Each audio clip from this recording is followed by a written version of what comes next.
Hello, and welcome to Networking Unleashed, Building Profitable Connections. Welcome to the show, folks. I'm your host, Michael Forman, and you're listening to the podcast where networking is more than just awkward handshakes and bad coffee. It's an art and a talent. But here's the twist, it's an art and talent you can actually learn. Yes, even if you're the person hiding in the corner at every event pretending to check your emails. Networking isn't just a nice skill to have, it's a game changer. And when you get good at it, you'll wonder why you didn't start sooner. More connections, more opportunities, more profits. It's like unlocking a cheat code for life. So whether you're the life of the party or the just let me stay at home and text type, we've got something for you. Stick around. Let's turn those awkward small talk moments into big wins. Hello, everybody. Now, I have an exciting guest. His name is Swire Ho, and he was born and raised in Hong Kong, but he immigrated to Los Angeles in 1996.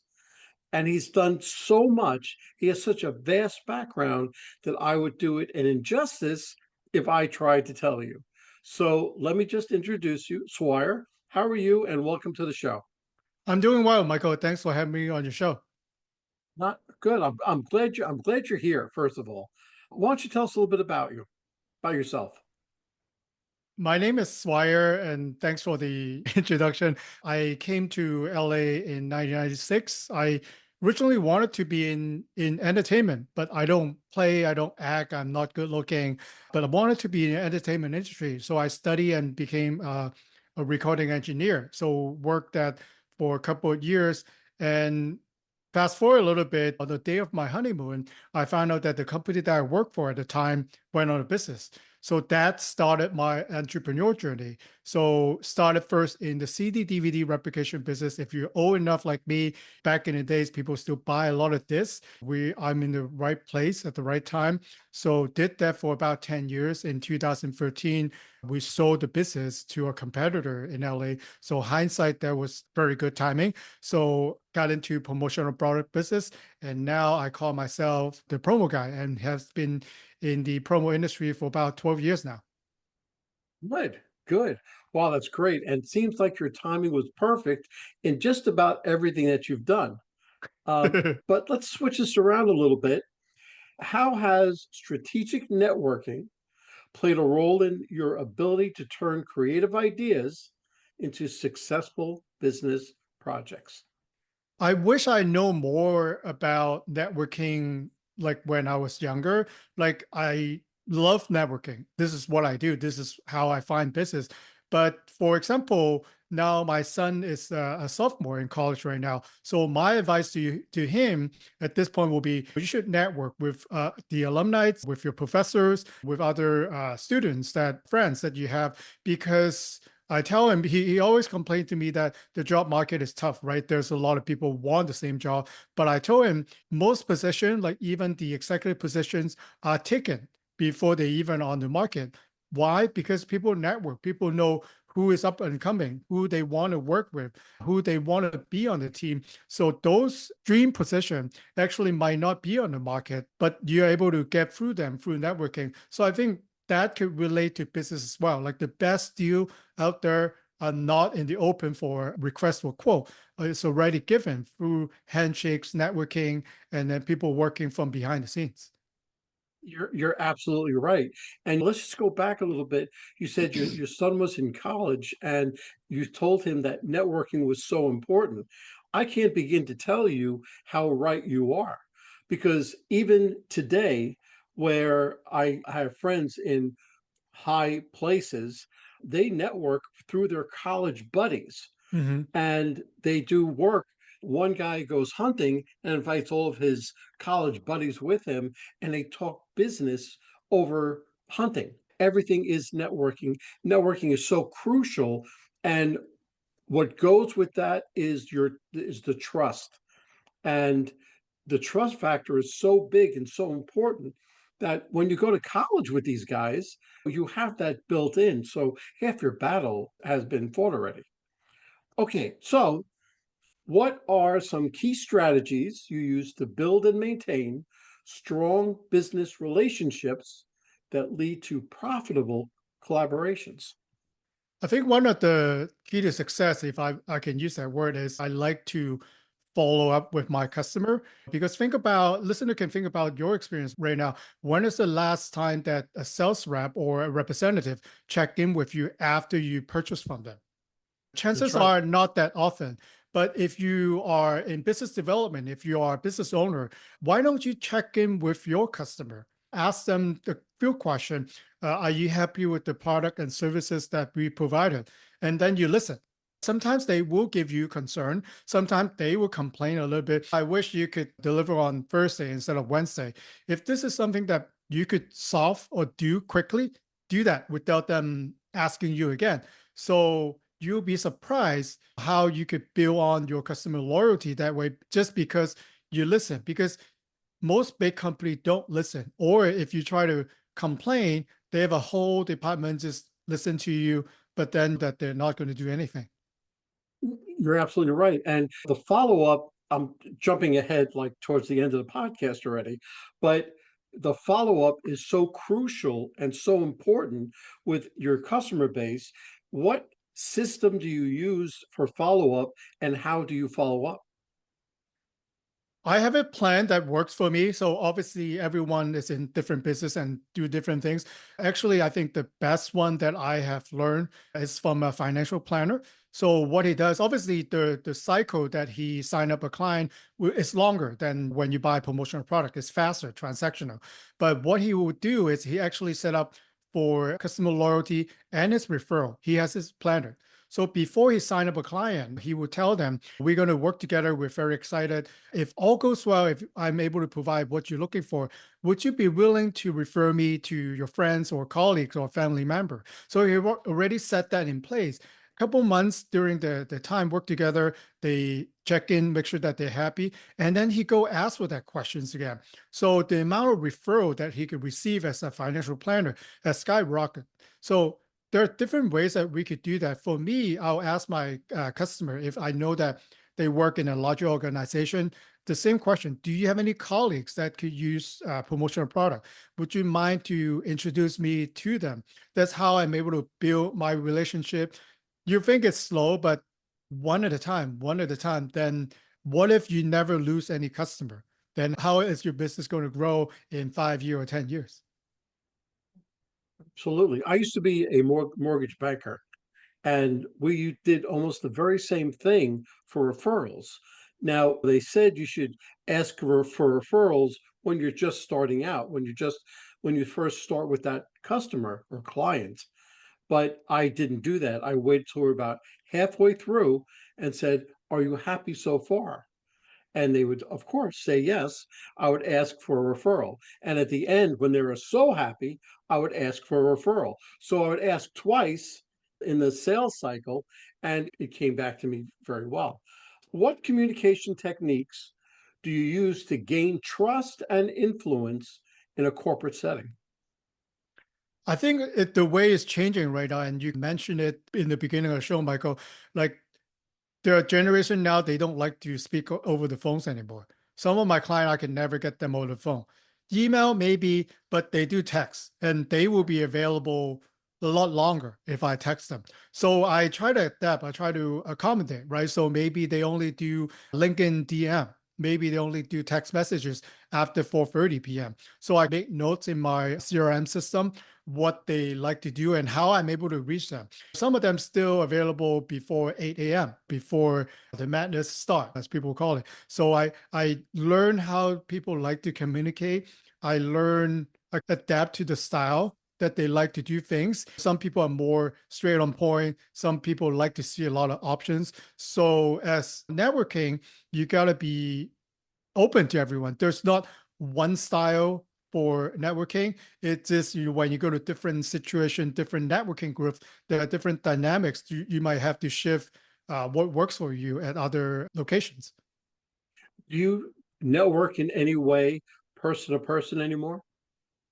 I do. I still go to a lot of in-person networking. I think those actually works for me better. A lot of buyers that would normally don't answer my email, don't take my phone call. If I see them face to face, at least I'll get a FaceTime for a couple of minutes to make an impression. So I think if you are targeting larger account, if you know the buyer or the decision maker is going to be there, you should be there. Absolutely. Listen, I am a firm believer in networking face to face. Networking, so when you walk into a room, you feel the vibe of the room, you feel the vibe of the person, and you see a lot more of what he does or she does and how they do business, and you can do business the very same way. Okay, so when presenting a new idea or project, how do you communicate its value in a way that resonates with corporate leaders and stakeholders? I think you have to do your research. So I think we're fortunate versus back in the days in the CD business that we are having our fingertips a lot of the information, the bio, what people have done or what the corporation have done. So when you actually speak to them in person or via virtual meeting, you know a lot about them already. So with the rise of AI, it's actually easier. You could, if there are someone, if you do a search, something's got to pull up. So if you don't know your client or the company or what the project is going to be out, when you walk into a meeting, you lost the account. So people want to be known. People want to see, show me that you know me, right? So when we talk to someone, if we could relate to them, if we can build a rapport quickly, then the chances of them open up for our question to answer things that we know is a lot higher. But when you see someone, it seems like you have not been preparing and you don't know nothing about their project or their pain point, then you probably get shut out or that meeting's going to end pretty quickly. It's true. There's a mantra in networking. If they know you, like you, and trust you, they'll do business with you. And know you and like you, that's pretty easy. Look, you're a nice guy. You're a good looking guy. Everything goes all right. But that trust factor is so important. And I stole this idea, by the way, but I have a system. It's called FORM, FORM, family, occupation, recreation, and a message. And you get the person to talk about themselves because people love to talk about themselves. And the more that they talk about themselves, that wall comes down a little and the trust factor goes up. It's very integral. It's very important that you gain the trust and that you have them talk about themselves so that all that comes together at the same time. What are some of the most effective ways you expand your professional network with the right people who can turn your ideas into reality? I think going tied to the previous point that you make, right? So people love to work with expert. So how can you make yourself become an expert in, you don't necessarily have to be the best, but then if you're the most well-known or if you appear to be an expert in your industry, people will likely get that conversation with you better. So actually, again, I learned from a PR expert. Her title was, she asked me, how do you become the go-to expert in your industry? So, think about that, listener. If you have, when I mentioned coffee, when I mentioned luxury watches, when I mentioned vacation, you already have some brand or some places in mind. Why would they come up like that? So in your industry, how can you become that person or that few person people will mention when they mention your industry? So I think if I'm able to do that, and if listener can able to get to those points, so the conversation will be a lot easier, right? So if you're the expert, you could probably afford to charge more than people who are regular. So it's my continued journey, try to become the expert. That's why I'm doing the podcast. I love doing podcasts because if you people give the perception that if you could talk about what you do, you probably know what you're talking about sometime. That's good. That's good because your goal is to be the expert in your field, and all of Mhm. this is part of it.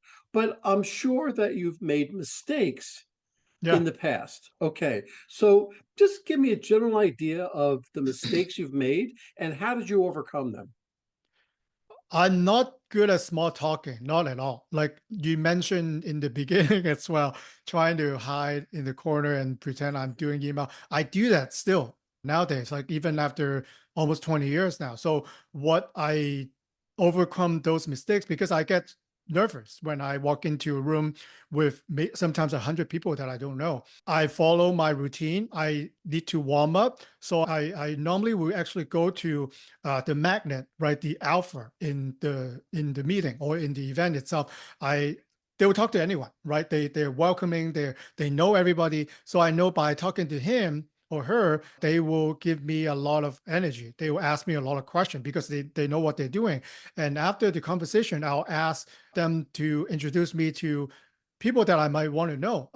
I wanted to tell them who am I trying to meet, what kind of company works for me, and maybe what I'm here for. A lot of time they will point me to the right direction. So I think I need to work on my small talk but I'll continue to do my warm up talk so that I become better after I warm up in networking.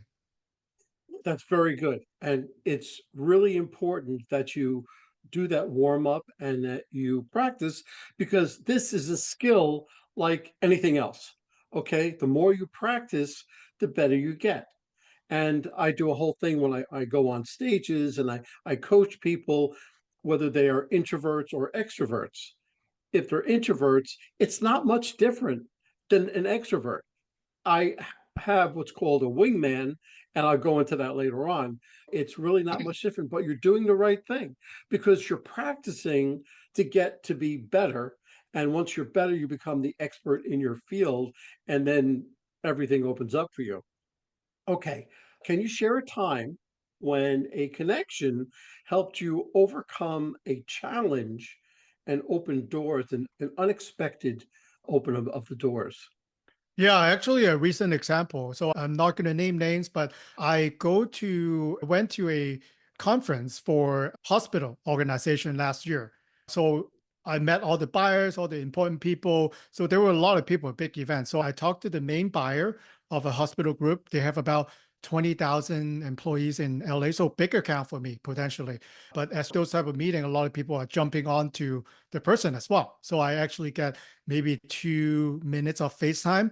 Nothing happened. I checked in, I do all my email. He's busy, but I met him again in November, right, at another separate event. So he remember we met. So we continued to talk. Still nothing happened until about 2 months ago. I email him and I keep following up with him. And he said, okay, I actually do have a opportunity for you. And we get connected. And now we are getting little orders from that big hospital group. So I think the challenge, and then for a lot of us, is we're all busy, right? Do you ever forget your follow up? How often do you follow up? Like, at what point do you give up? A lot of us give up after maybe a couple of tries, maybe 5 tries. I think like the longest I follow up with a person and open up door, I think it was 5 years.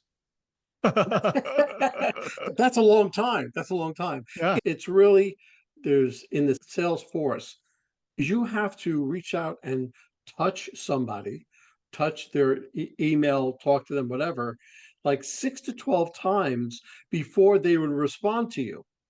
So you have to put a lot of work into this while you're not getting any response, but you have to keep at it. Now, I emailed somebody about 7 months ago. It was an event planner that I wanted to talk at this show, and nothing, crickets, nothing for 7 months. Last month, she emailed me and talking as if we were talking for the entire 7 months.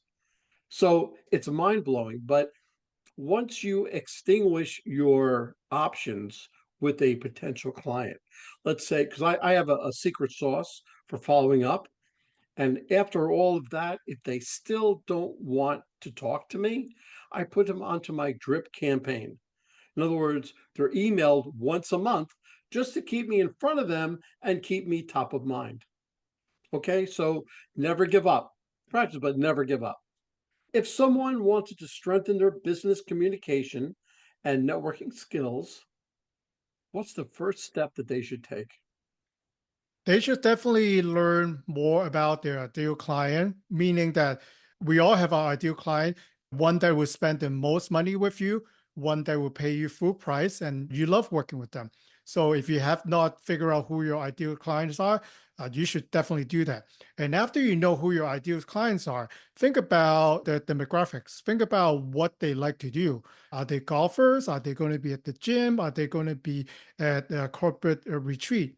And once you identify all those things, you got to be there. So if they're a soccer game, you go to soccer game. If they are only hanging out at a country club, you got to get a membership. So I think these are a very important question.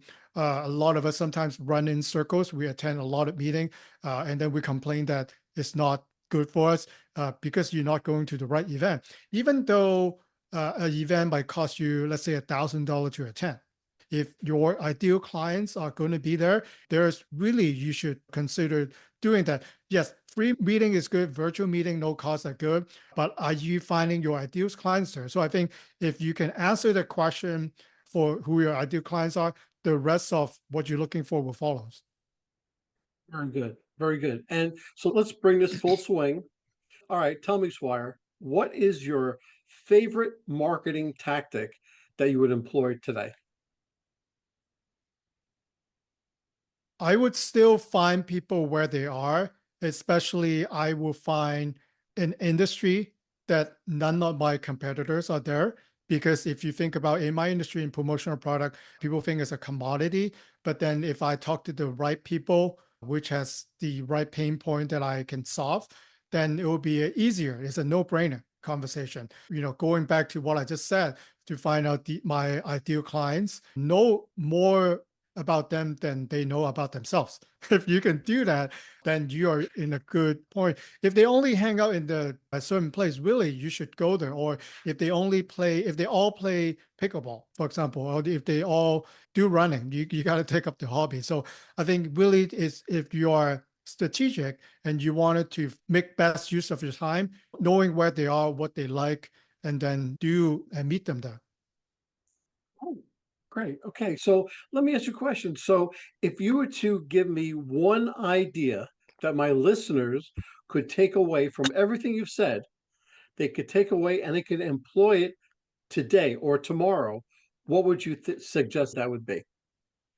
I think I'm going to put in technology in there as well. Assume that your ideal client, or even if you are new in business, you don't know who your ideal client are. Do you dream of the perfect client, right? One that pay you full price. You're happy to work with them and they love buying your product or services, right? Then you go in and ask AI, act as your industry. I'm trying to target these are my client. Where do they mostly located? What kind of events do they hang out? What kind of magazines do they read? What kind of social media platform are they most likely to be on? And then learn, at least in a general sense, AI can give you that feedback. And then now you can do your own research to confirm are the ideal client really on those platforms? Are they really at those events? Then do yourself a favor to go to those events, sign up for maybe their conferences and be on the social media platform that they have, and then engage conversation with them. That's great. Swire, if somebody wanted to get hold of you, either they wanted to buy your services or they just wanted to talk to you, what's the best way that they would get hold of you? I'm most active on LinkedIn, so you could go on LinkedIn, just type in Swire Ho. You'll find me and happy to connect with everyone. I think in order to be an expert, another point that the PR expert told me, a lot of time nowadays after the conversation, a client would definitely Google your name and Google your company. What would they see when they type in your name or your company? Are they good things or are they the bad reviews that people have been living behind you? Try my name, Swire Ho hashtag the promo guy, and to see what. So if you could plan even on social media and on web search about the content or the material that you want people to see, and then people will start thinking you as the expert because Swire is not just on the web on social media talking about cooking, talking about his backyard hobbies. He's talking about his industry. So yeah, he has been in the industry for a while. So I encourage everyone to try that and see if that works for you.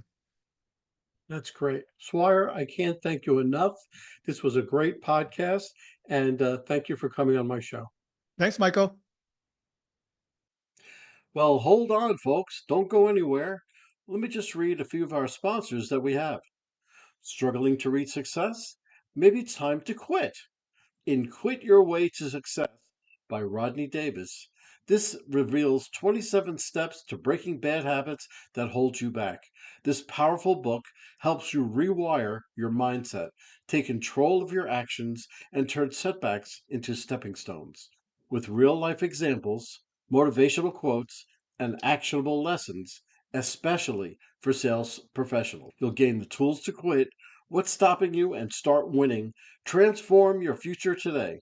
So Quit Your Way to Success by Rodney Davis, available now on Amazon.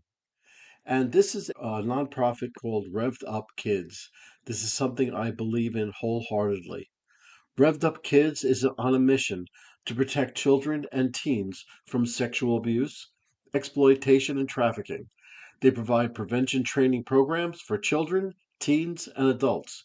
To learn more, go to revvedupkids.org. That's REVVEDUPKIDS.org. Well, that's a wrap, folks. A huge thank you to our special guest for sharing such incredible insights today. And of course, a big shout out to you, our amazing listeners, for tuning in and spending your time with us. Remember, networking isn't about being perfect, it's about being present. So take what you've learned today, get out there, and make some meaningful connections. If you enjoyed this episode, don't forget to subscribe, leave us a review, and share it with someone who could use a little networking inspiration. Let's keep the conversation going. You can find me on Apple, Spotify, YouTube, or my website, michaelaforman.com. Remember, until next time, keep practicing, keep connecting, and keep building those relationships. This is Michael A. Forman signing off. Take care and happy networking.